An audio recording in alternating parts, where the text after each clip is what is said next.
El día de hoy me encuentro con una de las caras más reconocidas e importantes del mundo del entretenimiento en Colombia. Graduado como comunicador social en la Universidad Javeriana, le doy la bienvenida a Hernán Orjuela. Don Hernán, ¿cómo se encuentra?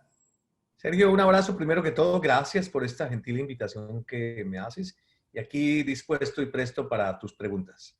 Gracias a usted, don Hernán, pues por aceptar esta entrevista Un acá, honor. pues justamente para la universidad. Y Con pues no gusto. siendo más, pues comencemos de una vez y me gustaría preguntarle por un recuerdo que usted tiene de su infancia, algo que le haya marcado mucho en su infancia y que nos quiera comentar. Bueno, wow, es que la infancia mía fue hace algún ratico, pero digamos que de mi infancia tengo muchos momentos felices de los cuales todavía tengo en mis recuerdos, pero de pronto particularmente algo que siempre tendré muy presente en mi mente es que desde muy pequeño siempre me gustó todo lo que era la parte artística. Mi mamá tocaba el tiple porque era tolimense y siempre me encantaba acompañarlos a la reunión de mi papá y mamá. Yo tendría unos 5 o 6 años y me encantaba escuchar las canciones. Yo creo que en ese momento lo tengo marcado y sobre todo que sirvió mucho de pretexto para más adelante volverme yo una persona, digamos, conocedora de la música. Es un grato recuerdo que tengo todavía en mi mente. Y entonces eso significa que pues, cuando usted estaba terminando el colegio, ¿usted pensó en dedicarse en la música o desde pequeño tenía claro que quería era estudiar comunicación? No, mira que no, mira que curiosamente, pues digamos que siempre me gustaba todo lo que era la parte de de las artes, de todo lo relacionado con la música, la danza, el teatro, pero realmente no tenía, digamos, como un acercamiento porque en ese entonces la comunicación social o el periodismo no era una de las profesiones fuertes en ese entonces, sino era más los médicos, los abogados, los arquitectos. Y mira que paradójicamente yo empecé estudiando medicina en quinto bachillerato, un orientador profesional me dijo, usted va a ser médico, usted tiene cara de doctor, y en mi casa querían un doctor, obviamente fui estudiante de medicina frustrado durante casi un año, hoy en día entro a un hospital y me da la pálida, pero afortunadamente la esposa, bueno, hoy en día la ex esposa de mi hermano, estudiaba comunicación social y ella me conocía bastante y me dijo, hombre, usted que le gusta el teatro, que le gusta hacer periódicos, que lo veo que usted con una grabadora empieza como a hacer cosas y efectos especiales, ¿por qué no buscas una carrera como la comunicación? Y yo, wow, convencí a mi papá que no era fácil, porque como te digo, era una carrera que no era como muy sólida en ese momento, y gocé de una época maravillosa donde ahí, digamos, enfoqué mi vida personal, profesionalmente hablando. ¿Y cómo fue ese proceso para convencer a su papá? O sea, ¿qué hizo usted para que él aceptara de que usted pudiera estudiar? Mi papá ya venía diciendo, este muchachito caprichoso que estuvo en Bogotá en la Juan N. Corpas estudiando medicina, terminé en Quito estudiando un semestre de medicina, pasé en España, ya me iba a estudiar medicina entre comillas porque era lo que me han dicho en el colegio que yo debía estudiar. Pero él sí se daba cuenta que yo tenía mucha dinámica en todo el tema, digamos, artístico. Entonces, me vio tan convencido, le dije, mire papá, yo estoy seguro de que esa es mi carrera, deme el chance y afortunadamente, digamos que después se lo demostré, porque yo comencé a trabajar antes de terminar la carrera, mi papá estaba todavía en vida y él, digamos que yo creo que se sintió muy satisfecho de ver que su hijo realmente era la proyección que sí tenía y alcanzó, digamos, a vivir un momento interesante de mi vida que fue cuando hice los primeros pinitos de radio en Caracol, en una estación de radio que se llamaba Radiovisión, y él era el que me llevaba, porque el turno mío era en las noches, era muy tarde y mi papá, afortunadamente, con su carro, él era un ingeniero, me llevaba y me dejaba ahí al frente de la estación. Y bueno, pues como usted lo dijo, usted comenzó en la radio. Ajá. ¿Cómo? O sea, cómo entró a ese mundo de la radio? ¿Por qué empezó por ese mundo de la radio y terminó pues estando en la televisión? A mí siempre me gustó el tema de los efectos sonoros, de imaginarme cosas que a través de un micrófono tú podías plasmar. E incluso tuve la oportunidad de que un amigo de mi mamá y de mi papá me regaló una grabadora. Y entonces con esa grabadora yo empezaba a ingeniarme historias de vaqueros, pero las hacía a través no solamente de voces, sino de efectos. Entonces digamos que eso, yo alucinaba mucho con eso. Y después, cuando empecé a escuchar radio más conscientemente en alguno de de las radios que tenía mi papá en la casa, me llamaba muchísimo la atención, especialmente aquellos programas musicales donde tenía una cantidad de música moderna, donde mi referente y mi gran referente siempre fue Armando Plata Camacho y Alfonso Lizarazo, que por ese entonces tenían toda la música moderna en auge. Entonces, cuando yo escuchaba a Armando Plata Camacho en un programa que se llama Unicornio en la noche, a las 11 de la noche, pasando una música rarísima y toda rockera, toda hippie, eso me llenaba a mí muchísimo y decía, wow, yo quiero estar ahí. Que es más, incluso en el colegio, antes de eso me molestaban mucho porque recuerdo un amigo, tú sabes que tarde o temprano hay gente que se le burla a uno cuando empiezas tú a tener como la disposición y hay un amigo me decía, ay, usted quiere ser como Armando Plata Camacho, guau, guau, guau. Entonces, como que se burlaron un poco de mí porque yo impostaba la voz y empezaba. Entonces, digamos que ahí fue como esa iniciativa que tuve antes que la televisión. Incluso, mira que yo terminé en la Javeriana Comunicación Social haciendo énfasis en realización para televisión. ¿Qué pasaba? O sea, estaba especializándome para estar detrás de las cámaras como director, no como ni animador, ni locutor, en absoluto. Yo lo que quería era estar detrás de las cámaras creando producciones. Y paradójicamente se me dio la oportunidad. Cuando antes de salir de la universidad, fui con un compañero y presentamos un proyecto para la emisora javeriana y nos dieron un espacio que se llamaba, era una revista musical que se llamaba Universo Joven. Entonces nos dieron un horario por allá los miércoles como a las 1:30 de la mañana. Era de 1 hora los jueves. 1:30 de la mañana a 2:30 de la mañana. Espectacular horario teníamos donde el operador, el que ponía la cita, y mi mamá eran los oyentes nuestros porque estoy seguro que nadie más oía un Claro, programa. ahora complicado. Además que era un programa espantoso porque era un crossover que le metíamos música brasilera y jazz, que era lo que le gustaba a mi amigo. Yo que era bien rockero, le metía Beatles y le metía los Rolling Stones. O sea, eso era una sopa de caracol. Pero mira que eso me sirvió porque con esa prueba yo fui a Caracol cuando estaba Manolo Velón de director de una emisora que se llama Radiovisión y con ese cassette la gente que nos de pronto está oyéndonos viendo los cassettes, era una cinta magnetofónica que se metía en una grabadora y ahí uno grababa la voz o lo que fuera. Y lo llevé como demo, como mi casting para Manolo. Él escuchó mi voz, ahí fue donde él me dijo, venga, le voy a dar la opción para que usted esté como locutor en las horas de la noche en esa emisora y ahí comencé la radio durante casi 10 años de forma ininterrumpida, porque después paralelamente hice radio con televisión. Un poquito es la historia, me echas un poquito atrás, es como la historia. Pero yo encontré un dato curioso y es que usted antes de crear Radioactiva, si estoy bien, o Uh sea, -huh. antesitos de crear Radioactiva, usted tuvo un proyecto para crear una radio en La Guajira. Una radio no, sino un programa radial en La Guajira. Lo que pasa es que, mira que me quedó como el instinto de la medicina ser rural, pero rural de radio. Eh, Hernando Romero Bardiza, el popular Capi, que hoy en día él sigue siendo un extraordinario locutor, es la voz principal de, si no estoy mal, de Radio Sucesos en las mañanas de RCN, una voz maravillosa. Yo tuve la oportunidad de encontrarlo a él y descubrirlo un poco en Bogotá cuando yo era director de una emisora que se llamaba Radio Fantasía. Y Hernando venía de La Guajira.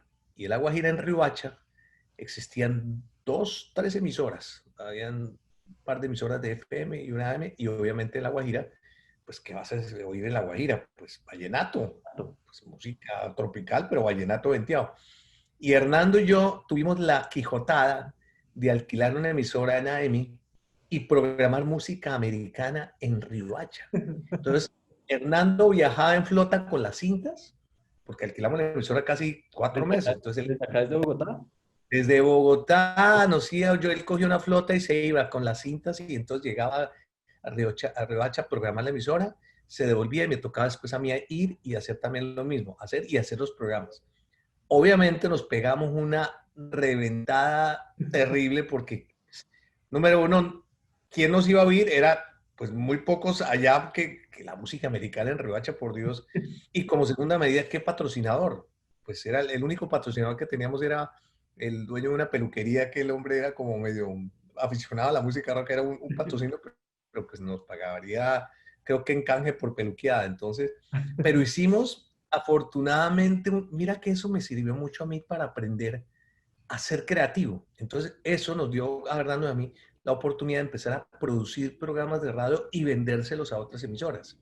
Hicimos la historia de Michael Jackson, Hicimos la historia de todo el fenómeno de los Bee Gees. Bueno, hicimos muchas historias en cintas y se las vendíamos a emisoras juveniles por todo el país, pero con la opción que inicialmente tuvimos una emisora en Riohacha de música en rockera. Ay, Dios. Y bueno, ya ahora sí pasando un poco más al tema televisivo, al mundo de la Ujú. televisión, Sí. o sea, ¿usted tuvo que cambiar algo en su personalidad o tuvo algún cambio para poderse adaptar a la televisión o fue siempre fue así de activo usted, por decirlo así? Lo que pasa es que mira que la radio tiene una gran particularidad y es que te da escuela, digamos, a nivel de dicción y a nivel de repentismo, porque la radio tiene esa particularidad y sobre todo cuando la haces en vivo, porque tienes que hablar, porque tienes que, digamos, tener una expresión vocal importante, saber improvisar, capacitarte. Digamos que ese primer punto de partida te da una opción interesante que en el momento en que vas a poner tu cara o tu expresión no verbal, pues ya digamos tienes unos puntos a favor. ¿Qué pasa? Yo nunca había hecho directamente televisión frente a cámara, pero digamos que se me facilitaba, porque las pocas veces que me han hecho unas entrevistas espontáneas cuando estaba en radio, se me facilitaba, yo miraba la cámara, me gustaba cómo era el tratamiento, cómo me le dije, entonces no fue tan difícil el salto. Sin embargo, lo que te digo, creo que la gran diferencia es que la escuela de radio que yo hice en ese entonces me sirvió mucho para crear una marca personal que en ese entonces no existía, que era un disc jockey en vivo, alegre, gritón, que lo que hacía era mandar música de una forma, porque anteriormente los animadores y presentadores eran gente de etiqueta, eran voces profundas, era Otto Greifenstein. Bueno, Pacheco, que era un animador maravilloso, pero él en su entorno era Fernando González Pacheco. Y yo llegué con mi pinta charretera Michael Jackson, con copete medieval, gritando, "Oh, gracias a Dios, hoy es viernes. Tiri". O sea, claro, la gente decía, yo tenía dos opciones, o me querían o me odiaban. Las mamás no me querían mucho, pero los jóvenes sí, porque encontraban en mí como esa persona que llegaba fresca. Y ahí es donde de pronto marco la diferencia cuando yo formalmente entro a televisión hace ya algunos añitos atrás. Si no estoy mal, creo que este año cumplo 38 años prácticamente ininterrumpidos de estar haciendo tele. Y pues claramente usted ha hecho muchos proyectos en televisión, he sido Sí, presentador de absolutamente todo. Eh, casi todo. sí. Me falta lo único que nunca hice fue el minuto de Dios, y porque ahí sí me queda como complicado. De resto, creo que, bueno, ¿sabes qué? Y presentar un noticiero. Siempre quise, antes de cualquier cosa, presentar un noticiero, Sergio. Noticiero de noticias. Lo que Sí. pasa es que en este negocio, cuando tú vayas a ser el día de mañana presentador de un programa y demás, tienes que especializarte. Entonces era muy difícil que una persona que venía de entretenimiento, de hablar de música, de ser alegre, pues yo presentar noticias. O sea, nadie me iba a creer. O sea, yo con mi pinta, con mi facha, siendo gritón y alegre, yo hablando, hubo 400 muertos en una ciudad de Palestina y la gente así, no, pues, man, No queda. claro, no genera, por eso uno especializa o se categoriza en los roles que hace también de pronto en televisión a nivel periodístico. Si estoy bien, pues además, ahorita que conozco pues esa pasión por el noticiero o ese sueño de ver esto en noticiero, también tenías un sueño de ser actor. Si tengo Y bien. yo soy medio actor frustrado, ¿sabes?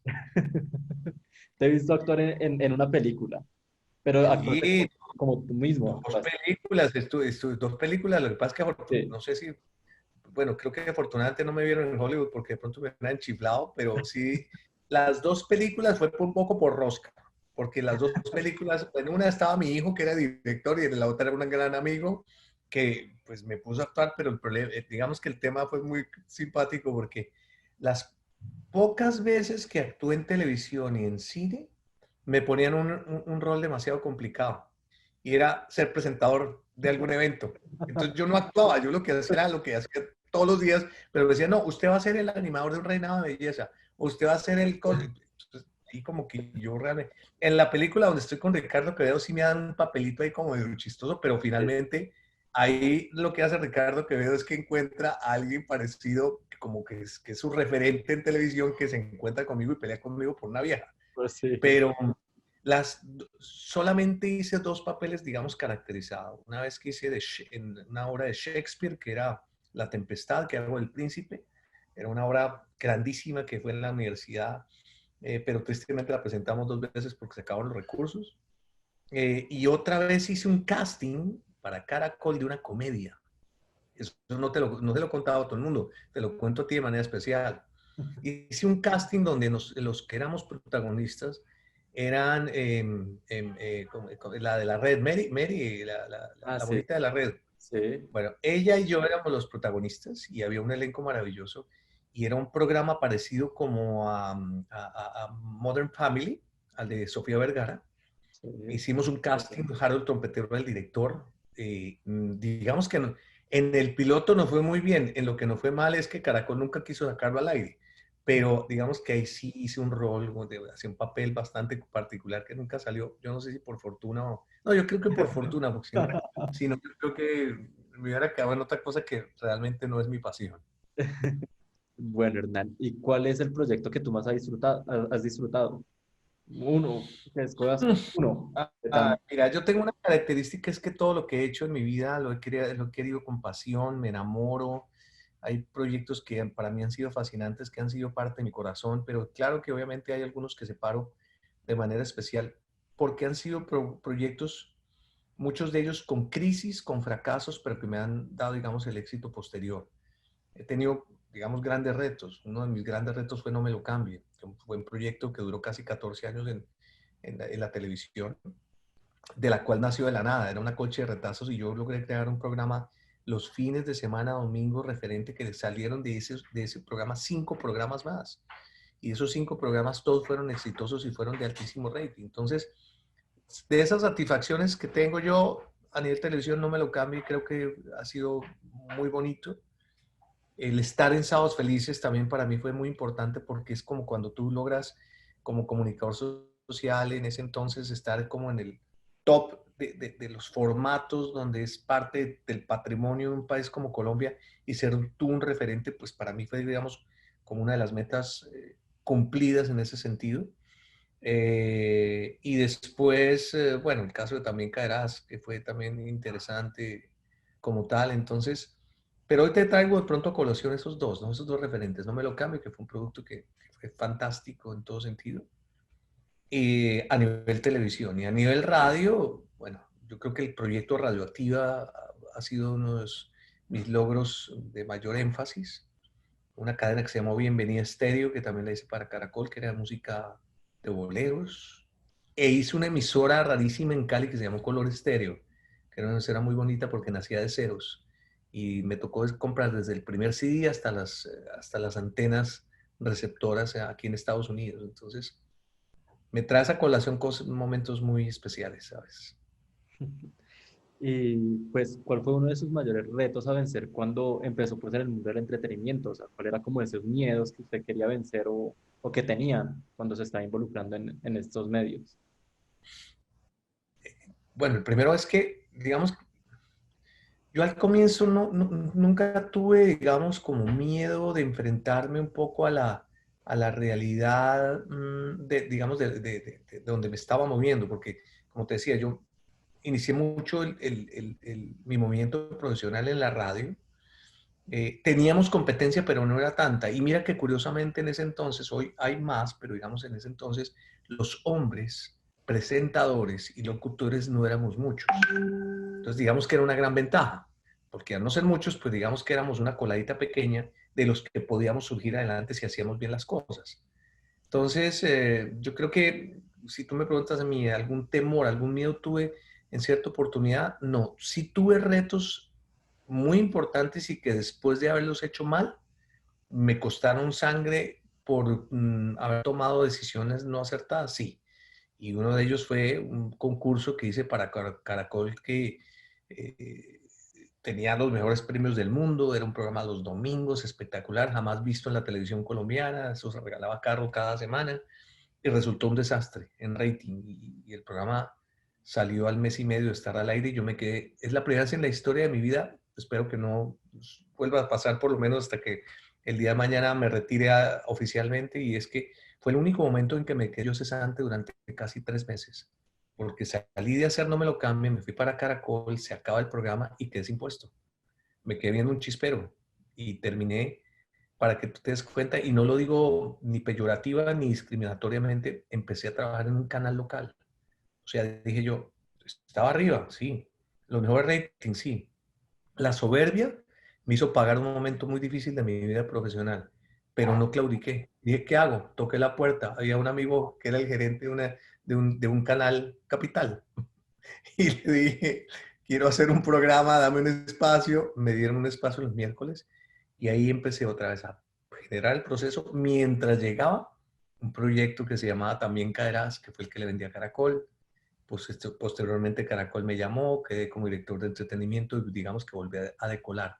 Pero me tocó un Había sido momento bastante de duro, bastante complicado. duro, duro, y morder cable después de que tú has mordido oro no es nada fácil. Pero son las lecciones que uno va aprendiendo en la vida, ¿sabes? Que tarde o temprano, hoy en día me acuerdo con cierta alegría y lo cuento con tranquilidad, pero en esos momentos estar tú jugando, además que yo estaba casado, tenía familia, tenía mi esposa, bueno, dos de mis hijos, y empezar a decir, Dios mío, ¿y ahora qué? ¿Cómo hago? Los recursos no es fácil, pero bueno, el mundo es de los valientes y aspiro a seguir como en esa onda. Bueno, tomaste una decisión hace 4 años que fue irte a Estados Unidos. ¿Por Sí, sí. qué, por qué la tomaste y por qué justamente a Estados Unidos? ¿Por qué no a algún otro país? Buena pregunta. Muchas veces me la hice, ¿por qué hice yo esto? ¿Por qué me vine para Estados Unidos? Y siempre he encontrado una razón y una respuesta, digamos que para mi juicio muy acertada, y era, número uno, siempre he sido simpatizante de dar saltos cuánticos en la vida, de no quedarme estancado en mis procesos y especialmente profesionales. Sentí una necesidad en un momento dado, después de tantos años de trabajar en Colombia, de pensar un poco en mi futuro y en el futuro de mi familia. Y el tema era muy sencillo, es decir, bueno, me voy a quedar en Colombia, de pronto de presentador todas las mañanas, trabajando 5 horas, chévere, tengo un teatro, el de Astor Plaza, chévere, pero ¿qué va a pasar más adelante? Sobre todo con el futuro que no lo veo muy claro a nivel personal de qué más puedo hacer. Y sin un compromiso directo, mi esposa me invitó a decir, bueno, ¿por qué no aplicamos una visa en Estados Unidos de talento extraordinario? Yo creo que tú puedes cumplir los requisitos. Le dije, mira, hagámoslo. Si cumplo los requisitos, y yo puedo tener la residencia legalmente con mi esposo y mis hijos, y Estados Unidos me recibe como talento extraordinario, lo hago. De resto, esperemos.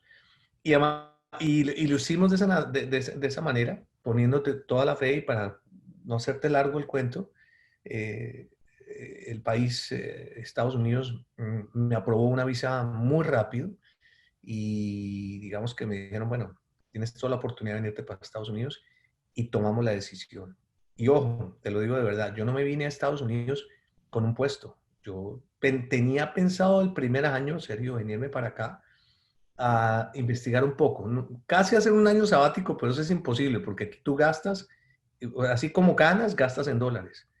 Y gastas, aquí tú miras al lado izquierdo y ya tienes que pagar $1 porque aquí cuesta todo en la vida, ¿no? Y es proporcional a lo que tú también puedes ingresar. Entonces, claro, los 2 primeros años aquí fueron complejos. Yo nunca he dicho que complicados ni desastrosos porque en absoluto, pero sí fueron de un reto absoluto decir yo, si quiero renovarme, porque yo no soy persona de reinventarme. Lo digo siempre con mucho respeto para las personas que dicen, no, yo me reinvento. Llegó la era de la reinvención. Puede ser válido, pero yo no soy de las personas que hago reinvención, sino me renuevo. ¿Por qué? Porque la persona que se renueva es la persona que nace nuevamente dentro de su ser con lo que tiene. Entonces lo que hice yo venirme a este país fue renovarme. Empecé a estudiar en una universidad, mercado de acciones, empecé a estudiar comercio electrónico, a hacer otras cosas que me encantan hacer, que es enseñar. Me volví speaker trainer, entonces empecé a enseñarle a la gente cómo comunicarse asertivamente.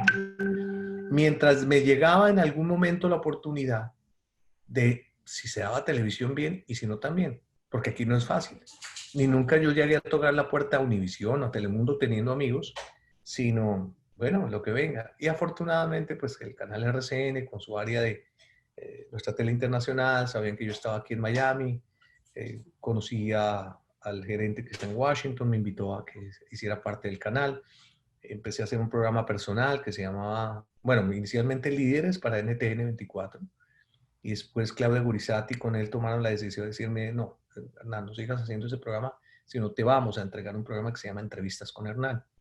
Y empecé a hacer un programa de opinión que está todos los viernes en nuestra tele. Y adicionalmente a eso, digamos que para también contarte un poco, montamos la operación en Miami y también trabajo un programa diario que se llama Trendeando con Catalina Roballo, que es un programa de variedades, pero con una cosa muy bonita, Sergio, que es que es un programa hecho para y con colombianos en el mundo entero.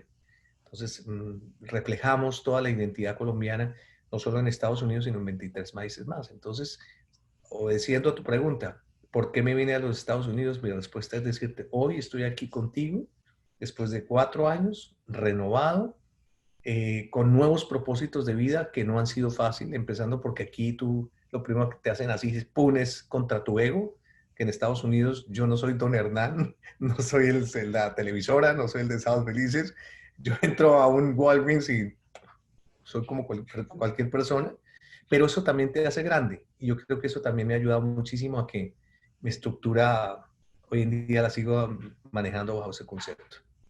Claro, Hernán, y en verdad es increíble la grandeza que tú has causado en toda la televisión acá colombiana. Es uno de los referentes más grandes de este país, la Muchas cara gracias.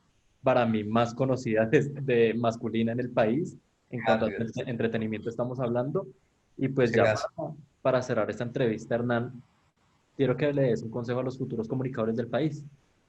Claro Consejo. que sí. Primero antes de darle ese consejo, quiero agradecerte especialmente a ti y quiero decirte desde mi punto de vista, como te decía hace un rato, yo soy speaker coach, yo dicto unos talleres que se llaman El Poder del Speaker y tú has logrado algo muy importante que no es fácil encontrarlo en una persona que quiere hacer este tipo de lúdicas, como el caso de hacer entrevistas. Uno de los grandes secretos a gritos de un buen entrevistador es el que sabe escuchar. Porque el que sabe escuchar sabe preguntar y tú lo has hecho muy bien. Cuando uno escucha, lo primero que hace uno tiene aquí dos huequitos y aquí tiene uno. El gran comunicador, el gran orador, es el que sabe escuchar porque sabe interpretar. Y así logras dar con una comunicación amable, porque la comunicación amable se da con base en el feedback que tú tienes con las personas cuando están hablando y así puede ser coherente. No pasa lo contrario, que muchas veces en las personas que están iniciando pasa lo contrario, quieren hacer preguntas o ser más inteligentes que el entrevistado y resulta que no. Y por eso te quiero felicitar, Muchas porque gracias. creo que tienes talento para hacerlo y sobre todo tienes esa gran particularidad de escuchar a tus entrevistados, sigue haciéndolo igual.